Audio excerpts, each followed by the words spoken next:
Welcome to Core Java tutorial. Today's topic is method overriding.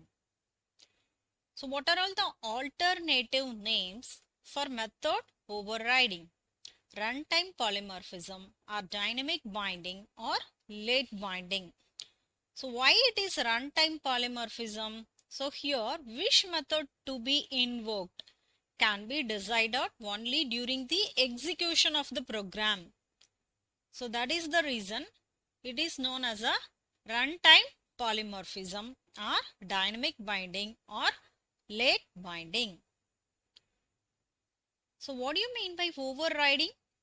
So see the statement int I equal to 10. So what it means?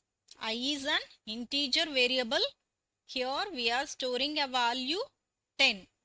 Again I am assigning I equal to 20. What will happen? So can you guess what is the output? System.out.println I equal to, yes, it is 20. So the reason is the new value 20 overrides the already existing value 10. So this is overriding. So though we are storing n number of values, only the last value can be displayed. So the reason is the final value will override the already existing values. So similarly, in case of method overriding also, the subclass method overrides the superclass method. So what is the definition for method overriding? Same method name with same signature but in two different classes, namely superclass and subclass. So here what do you mean by signature? Yes, number and type of arguments. So in case of method overriding, so it needs both inheritance and polymorphism. So we need two classes, namely superclass and subclass. Whereas for overloading, only one class is enough. So no need for any inheritance. So see an example, class A, so which contains a method add, so which returns void. So for this add method, two integer arguments are passed. So now we are going to inherit this A class. Inside this B class also, we are defining another method, but here same signature. So that means both returns void. So the name of the method is add. So here also we are passing two arguments. Now what will happen? The subclass method add overrides the superclass method add. So this is method overriding. So here which method to be invoked? Whether subclass method or superclass method. So that can be decided during runtime. So that is the reason method overriding is known as what? Runtime polymorphism or dynamic or late binding. See an example code.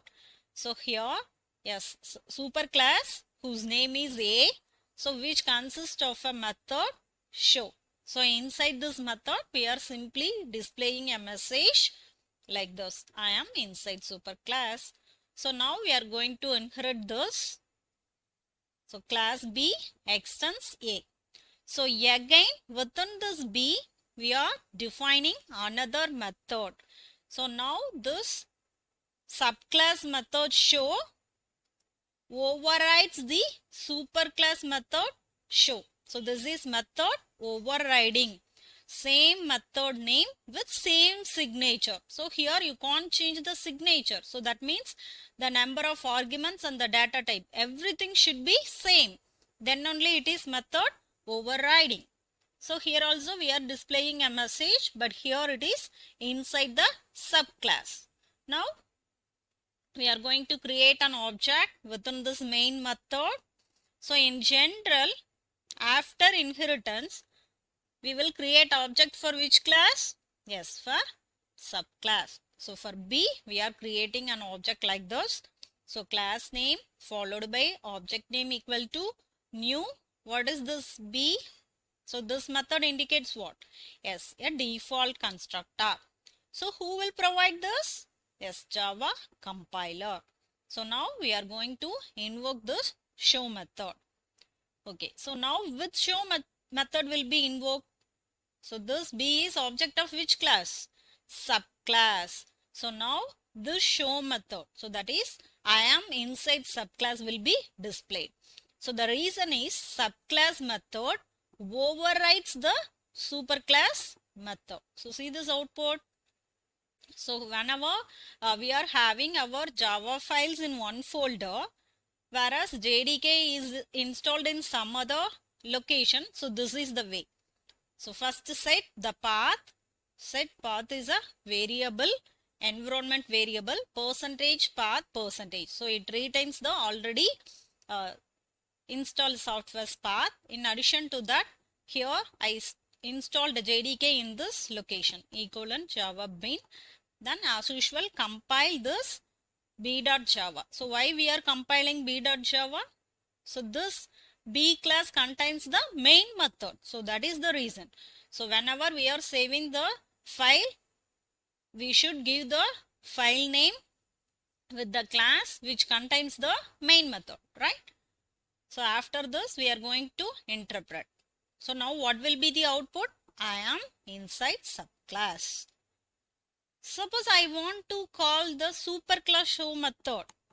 Okay, so now how to call show method of parent class A? Is it possible? Yes. With the help of super keyword. So we already familiar with the super keyword in the previous tutorial. So see this program. So here everything is same as the previous example. So the only one thing is inside the subclass show method. So we added this single line, super dot show. So now this invokes the superclass method. Okay, see this output. So here when we are compiling, it creates b.class file. So when we are interpreting this class file, what will be the output? So see this output. I am inside superclass. I am inside subclass. So though we are invoking the subclass show method, the super.show invokes the show method of the superclass. So this is the way by which we can invoke the superclass method during method overriding. So who am I? I am a method, but you can't override me. I am a method, you must override me. Else I will make the class as abstract class.